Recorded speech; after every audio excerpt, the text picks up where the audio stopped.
il y a eu des cas, il y a malheureusement eu quelques morts, ça a Mhm. disséminé dans quelques pays, puis ça a fait flop parce que bon, les homosexuels ont fait attention dans leurs relations. Et voilà, et on avait annoncé une gigantesque pandémie. Et ce qui m'avait frappé à ce moment-là, c'est que cette pandémie avait été annoncée 1 an à l'avance par Bill Gates, qui avait fait une répétition générale. Et puis il était très fort, il a dit en mai 2022, il y aura l'épidémie. Bonjour professeur, Bonjour. comment allez-vous depuis cet été? Vous êtes allé un Euh, petit peu en vacances? Ça va bien, je me suis un peu reposé pendant les vacances. Enfin, j'ai suivi l'actualité quand même, qui était chaude. C'était chaud et on vous reçoit aujourd'hui, pour ceux qui ne vous connaissent pas, vous êtes professeur des maladies infectieuses et tropicales, un titre que vous avez, que vous avez gardé pendant des décennies. Vous étiez extrêmement reconnu, vous avez travaillé avec les gouvernements. Ça c'est pour dire, parce qu'il y a beaucoup de critiques qui vous sont faites. Et là encore, vous venez d'avoir eu beaucoup de vidéos de supprimées sur YouTube, alors que vous parliez d'une nouvelle épidémie dont on parle souvent. On va être assez frileux ou prudent sur les mots, puisqu'on ne veut pas que cette vidéo soit censurée. On veut que vous puissiez avoir la connaissance.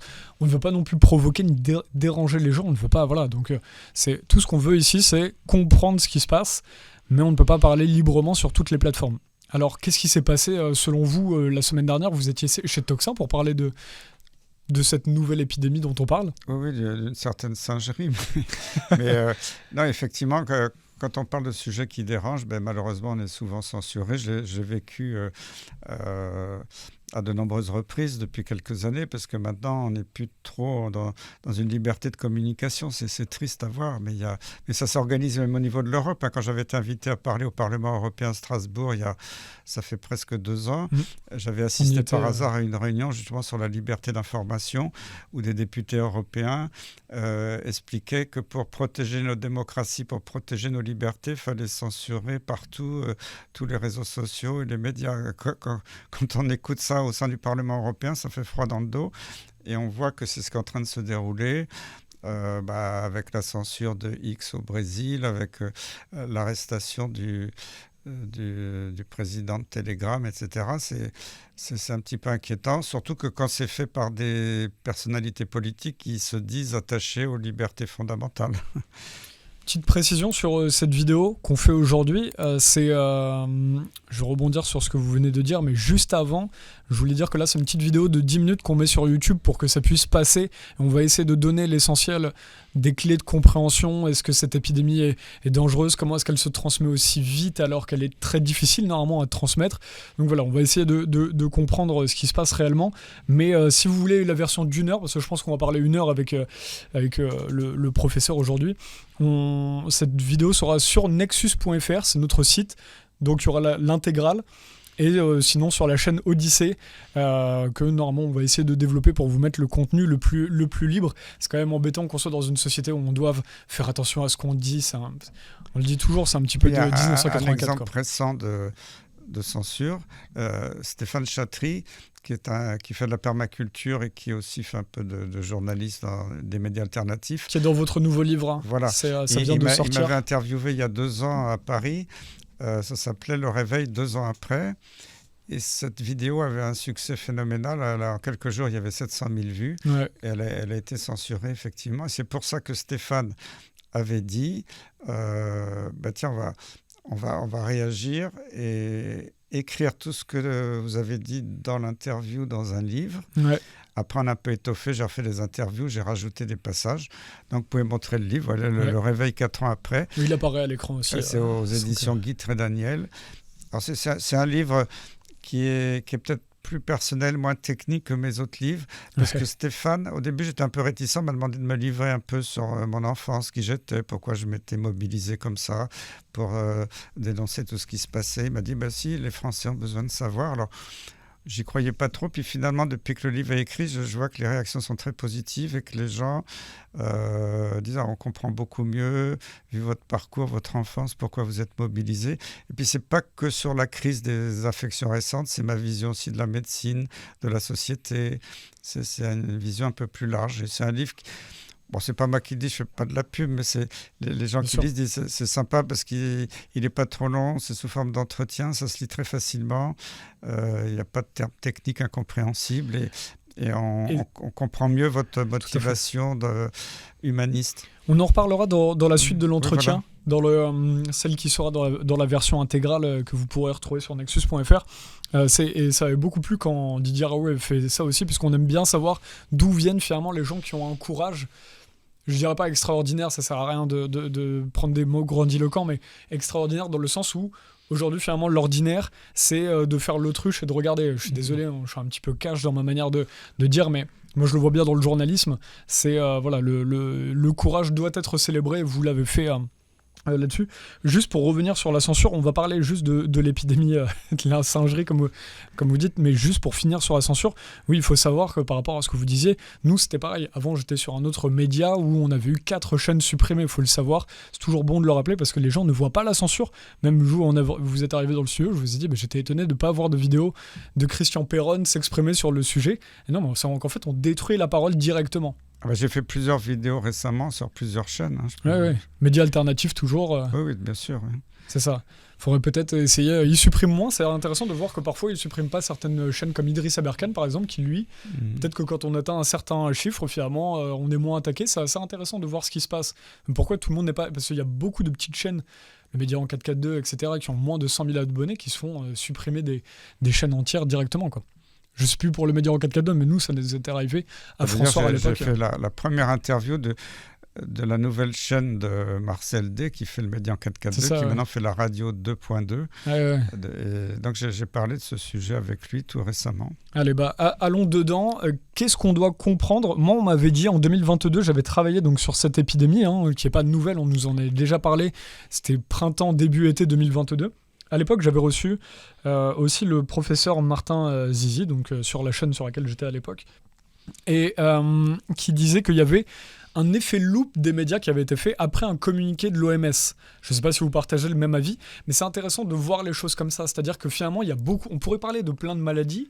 L'effet loupe, pour que les gens comprennent, c'est que les médias vont parler. C'est pareil, on parle beaucoup des incendies sur un autre débat, sur lequel on ne va pas aller là, qu'on pourrait faire parce qu'il faudra comprendre. Et c'est que quand les médias parlent tout le temps d'un sujet, on a l'impression qu'il y en a plus que d'habitude, mais quand on regarde les chiffres, les statistiques scientifiques, finalement, on se rend compte qu'il n'y a pas de changement. Qu'est-ce que vous pensez aujourd'hui de ce sujet Alors, c'est vrai que la variole humaine a été terrible parce qu'elle a tué 30% de la planète à chaque génération. C'était vraiment la vraie pandémie chronique installée depuis des siècles et des siècles et qui, heureusement, a été complètement éradiquée grâce à la vaccination qui était réalisée par un virus naturel qui était le virus de la vache. Parce que les poxvirus qui donnent toutes les varioles, alors il y a le virus de l'homme qui était très dangereux pour l'homme, le virus de la vache qui était moins dangereux parce que Jenner, et ce n'était pas lui le premier à l'avoir constaté, il y avait notamment, je crois que c'était un monsieur qui s'appelait Rabou dans le sud de la France qui avait constaté ça, que les vachers, les laitières qui triaient les vaches tous les jours étaient protégés naturellement de la variole. Ça lui avait donné l'idée que c'était le virus de la variole de la vache qui protégeait. Et ce vaccin était remarquablement efficace, même s'il était quelquefois dangereux, il faut reconnaître, parce qu'il y a eu des encéphalites, des décès, parce que c'était chez des gens fragiles. Mais quand la chance de mourir était de 30%, il valait mieux ça qu'une chance sur 1000 de faire une encéphalite. Il faut se remettre dans le contexte de l'époque. Donc là, vous prouvez bien que vous n'êtes pas anti-vaccin comme les bêtises qu'on peut entendre, parce que vous êtes toujours prôné. Et même s'il y a des sornettes qui circulent d'anti-vax primaires qui disent que la variole est éradiquée sans le vaccin, c'est des stupidités complètes. Je pourrais en débattre un jour s'il y a besoin. Alors, cette variole a été éradiquée dans les années 80 dans le monde entier. Et il n'y a que 2 pays dans le monde qui officiellement ont gardé le virus dans des coffres-forts, c'est les États-Unis et la Russie. Bon, il n'est jamais ressorti des laboratoires. Alors, après le virus du singe, on l'appelle variole du singe, mais en fait, il touche aussi... le principal réservoir animal, c'est plutôt des rongeurs. Il est strictement africain, sauf s'il sort comme ça de temps en temps de son contexte africain. Mais c'est un virus qui n'est pas du tout adapté à l'homme, donc il ne se transmet pas par voie respiratoire, contrairement à la variole humaine. Et il donne des formes habituellement très bénignes. Il faut vraiment être en contact direct, toucher le malade. Encore plus, on l'a vu récemment, avoir des relations sexuelles, c'est encore plus facile. Donc un contact direct dans un contexte de manque d'hygiène, de précaution. Oui, c'est ça, c'est ce qu'on entend, il faut beaucoup de manque d'hygiène, ça peut se transmettre par des couvertures sales, par exemple, donc dans les pays africains où effectivement, nous, on ne s'échange pas, on ne dort pas dans le même lit que... Et puis il y a des traditions d'hygiène. Il y a des traditions dans beaucoup de pays africains que quand quelqu'un est très malade ou mourant, voire même est mort, c'est normal, c'est la coutume ancestrale et même religieuse, il faut veiller le malade, il faut le caresser, le soigner, faire sa toilette, lui faire des bisous, et on fait venir toute la famille, tout le village, les amis. Et dans certaines traditions africaines, si on ne le fait pas, le mort risque de se venger contre vous dans l'au-delà. C'est une espèce d'obligation ancestrale. Et ce qui est mal compris de population occidentale. C'est pour ça d'ailleurs que l'Ebola, c'est pareil, il faut un contact extrêmement direct et tout. Et si des épidémies d'Ebola ont un peu traîné ces dernières années, c'était parce que c'était difficile pour les autorités de santé d'expliquer aux villageois qu'il fallait, peut-être dans un contexte exceptionnel, revenir un petit peu sur leurs coutumes, ce qu'ils ont fini par comprendre à la fin, mais qui n'était pas facile à accepter pour eux. Et il faut comprendre que c'est un contexte très spécial en Afrique. Et puis les chiffres de mortalité sont pas du tout fiables, c'est un peu farfelu. On nous dit qu'il y a des morts, mais on ne sait pas très bien d'où sortent les chiffres. Et puis ça peut être des populations qui sont dénutries, qui sont en carence vitaminique. Donc en gros, le virus en France ne pourrait pas du tout, ou en France ou aux États-Unis ou en Angleterre. C'est comme Ebola, Marbourg ou la variole du singe, ça s'arrête immédiatement. Il suffit d'isoler les malades, de se laver les mains, de prendre des précautions minimum, de mettre un masque, des blouses dans la chambre. Et puis, c'est ce qui était arrivé à l'époque pour Ebola. On en avait parlé beaucoup comme si c'était un grand virus. Il n'y a aucun risque de pandémie avec ces virus, ça c'est sûr. Alors après, ce qui s'est passé, c'est quand, si vous vous souvenez, l'OMS a déclaré en mai 2022 le début d'une nouvelle pandémie de variole du singe.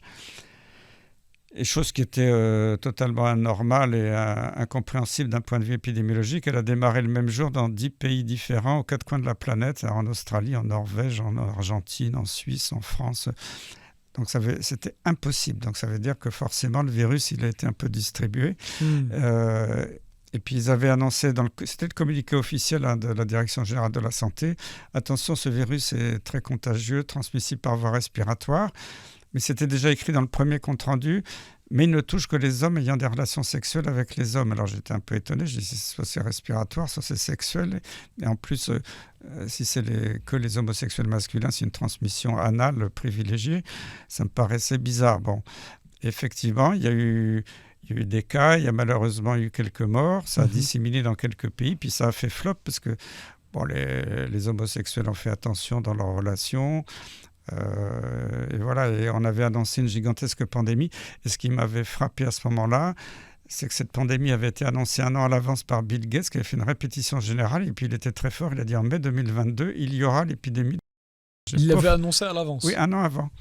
Et puis il avait déjà investi dans un nouveau vaccin variole, parce que le vaccin variole classique de la vache tel qu'on l'a eu, moi on me l'a réinjecté au moment de la pandémie grippale vers 2009, je ne sais plus la date exacte, là, quand je l'ai reçu, parce que vous savez, à l'époque, c'était surtout les Américains qui avaient dit Saddam Hussein a réussi à acheter le virus à la mafia russe et il va tuer toute la planète. Moi, j'avais un peu cru à ce narratif à l'époque et j'ai fait partie de l'équipe nationale dédiée de soignants. Et il y avait des soignants, des pompiers, des urgentistes, des gens indispensables, entre guillemets, dans la société, à qui on a proposé une revaccination que j'avais acceptée à l'époque. Alors ça, c'est le vaccin classique qui n'est plus injecté nulle part, mais l'armée française a des stocks stratégiques pour vacciner toute la population s'il y avait besoin. Mais ce n'est pas celui-là qu'on utilise. Bill Gates a investi en 2019, maintenant c'est Bavarian Nordic, je crois, qui commercialise ce vaccin. Alors ça, c'est pas du tout un ARN messager comme le coronavirus. Voilà. C'est quoi, c'est un vaccin ADN, c'est de l'ADN, la variole. Donc c'est un vaccin ADN qui est un vaccin vivant, atténué, qui était modifié par des manipulations génétiques. Ça, c'est le texte officiel du laboratoire. Oui, parce que ce qui gênait sur une précédente crise, on va dire, pour toujours rester dans ce langage détourné, c'était que la vaccination était faite avec notamment des ARN messagers. Oui, alors là, il n'y a pas d'ARN messager, mais c'est un vaccin vivant, donc on ne peut pas le faire aux femmes enceintes, contrairement à ce que j'ai entendu sur les plateaux de télé récemment. Et c'est écrit en toutes lettres que pour l'instant, il n'y a aucune donnée de sécurité, d'efficacité chez l'enfant. Pourtant, j'ai entendu des médecins de télé dire qu'il fallait le faire chez les enfants en priorité. chez les immunodéprimés. On ne fait pas de vaccin vivant chez un immunodéprimé. En plus, c'est un nouveau vaccin expérimental. Donc, normalement, on devrait commencer si jamais il y avait besoin, ce qui est loin d'être le cas, on ne pourrait commencer à l'injecter en population générale que dans 10 ans. Et pour une femme enceinte, il faudra attendre 20 ans. Donc, quand on entend des gens dire qu'il faut le faire tout de suite aux femmes enceintes, là, je tombe de ma chaise. C'est hallucinant d'un point de vue scientifique. Moi, qui étais vice-président du groupe d'experts des vaccins pour la grande Europe de l'OMS, ou qui était président du comité technique des vaccinations en France, j'hallucine quand j'entends des déclarations pareilles. Et aujourd'hui, justement, on voit le gouvernement qui donc doit être conseillé par des infectiologues qui conseillaient le gouvernement comme vous à l'époque. Aujourd'hui, on les a vus cet été dans le gouvernement démissionnaire déclarer, comme l'OMS l'avait fait, l'état de vigilance maximale. Est-ce que c'est une bonne chose ? Est-ce que c'est quelque chose qui stresse la population ? On voit que les gens en ont parlé quand même. Si vous voyez cette variole... Qui a été déclarée, où il y a eu quelques cas dans le monde en mai 2022. Au bout de quelques mois, elle s'est arrêtée spontanément, ça a fait flop. Donc l'alerte avait été levée par l'OMS. Et puis là, vous savez qu'en fin mai, début juin 2024, donc tout récemment, l'OMS a essayé de faire voter un traité sur les pandémies pour que l'OMS soit au-dessus de tous les États où les gouvernements et les parlements n'auraient même plus leur mot à dire. C'est-à-dire que si le directeur de l'OMS déclare qu'il y a un nouveau virus très dangereux dans telle région du monde, il pourra décider tout seul de fermer les frontières, de confiner, d'imposer des passes vaccinaux, de supprimer toutes les libertés, de vous injecter de façon obligatoire même des vaccins expérimentaux, ce qui est totalement interdit normalement. Le vote n'a pas pu passer parce qu'il y avait de fortes oppositions des États-Unis, de l'Angleterre, de plusieurs pays européens. Mais il a fait passer en douce, en pleine nuit, des amendements au règlement sanitaire international, alors qui ne sont pas encore adoptés par les États. C'est un long processus qui va demander des mois. Et le Tedros, le directeur de l'OMS, de toute façon, ne vous inquiétez pas, on a un virus X. C'est comme il ne voulait pas dire trop le nom du virus. Tout est prêt, on a un virus X dans les cartons qui va sortir. Alors en juillet, j'ai cru que ça allait être la pandémie de grippe aviaire, parce qu'ils avaient commencé à en parler. L'Union européenne a déjà acheté, je crois, 40 millions de doses de vaccins. Je sais pas s'ils commencent à acheter des millions de doses, c'est qu'ils sont sur un coup. J'avais vu par hasard une télé américaine, c'était en juillet, qui disait, il y avait un expert américain qui disait, ouais, on va tous mourir de la grippe aviaire. Là, il y avait 0 cas aux États-Unis, il y avait quelques poulets qui étaient morts, mais il disait déjà qu'il y aurait 50% de morts chez les humains. En plus, quand on dit qu'une pandémie à des taux de mortalité supérieurs à 50%. Moi, ça me rassure. Malheureusement, ce n'est pas pour les victimes, mais quand un virus est trop dangereux et se transmet trop et fait trop de morts, il ne se propage pas parce qu'il tue tout le monde. Donc, un virus intelligent, il maintient son cheptel de victimes pour pouvoir se propager. Donc, donc moi, je pensais vraiment que ils allaient nous sortir à la rentrée la pandémie grippale. Et puis, pof, au mois d'août, sort du chapeau, alerte mondiale maximum, nouvel épisode. Et en plus, c'était toujours les cas habituels qu'on a en Afrique, même s'ils essaient de gonfler un peu les chiffres et de nous faire peur. Mais il y avait 2 cas en dehors de l'Afrique, un cas en Suède, totalement isolé, et un cas au Pakistan. Et très rapidement, les autorités pakistanaises qui ont fait les analyses virologiques ont dit que ce virus n'avait rien à voir avec la souche africaine. Donc je ne sais pas trop d'ailleurs pourquoi il est arrivé. Sinon, on dit que le gars venait du Moyen-Orient, mais comment il s'est contaminé au Moyen-Orient, on n'en sait rien du tout. Donc à propos de 2 cas en dehors de l'Afrique, les médecins de plateau commençaient à expliquer, voilà, la nouvelle épidémie, ça va toucher les femmes enceintes, les enfants. Ils savaient déjà tout à propos de 2 cas. Mais là, c'est plus de la médecine, j'ai halluciné totalement. Et puis, le ministre a annoncé la création immédiate de 200, 300 vaccinodromes dans la France entière, mettre le système de santé en alerte maximale, alors que le système de santé est en alerte tous les jours parce que le personnel est sous tension en permanence, il n'y a plus de médecins, il n'y a plus d'infirmières, les urgences sont saturées, qu'on ferme les urgences la nuit. On ferait mieux de donner de l'argent pour faire survivre l'hôpital plutôt que ces histoires. C'est clair. Je vous interromps, on continue juste dans la foulée, mais ça va être la fin pour cette petite vidéo sur YouTube et on va mettre l'intégrale sur nexus.fr. Restez, on a encore beaucoup de... On a parlé de... On n'a pas évoqué un tiers de ce qu'on voulait évoquer, puisqu'on va parler aussi de l'augmentation que les médias parlent. Vous m'en parliez de l'augmentation des cancers suite à d'autres problèmes, que je ne peux pas dire à cause de la censure sur une certaine plateforme. On va aussi parler de la chute de la natalité en France et on va parler de ce phénomène où en général les médias français se mettent à parler des effets secondaires de d'autres... voilà. Toujours pareil, je peux pas parler. Et vous m'avez parlé d'un truc intéressant. Je voudrais qu'on parle des conflits d'intérêts entre les médecins libres comme vous et les médecins parfois de plateau ou les médecins en général qui ont des conflits d'intérêts lourds. Et vous me parliez de conflits d'intérêts avec des comptes offshore. Donc je voudrais qu'on en reparle un petit peu, c'est-à-dire que certains médecins de plateau vont vous dire non, je n'ai pas de conflit d'intérêts officiellement déclaré, mais vont toucher de l'argent sur un compte offshore, c'est un compte dans un autre pays. Alors en Suisse, un paradis fiscal, au Liechtenstein, etc. Donc voilà, à tout de suite. Merci professeur. Pour ceux qui regardent juste cette vidéo, n'oubliez pas de regarder, d'aller acheter Le Réveil, ça apparaît à l'écran, Le Réveil 4 ans après, son analyse critique de la crise et ses révélations pour passer à l'action. C'est chez Guy Trédaniel. On se retrouve sur Odyssée ou Nexus.fr. Merci tout le monde. À tout de suite professeur.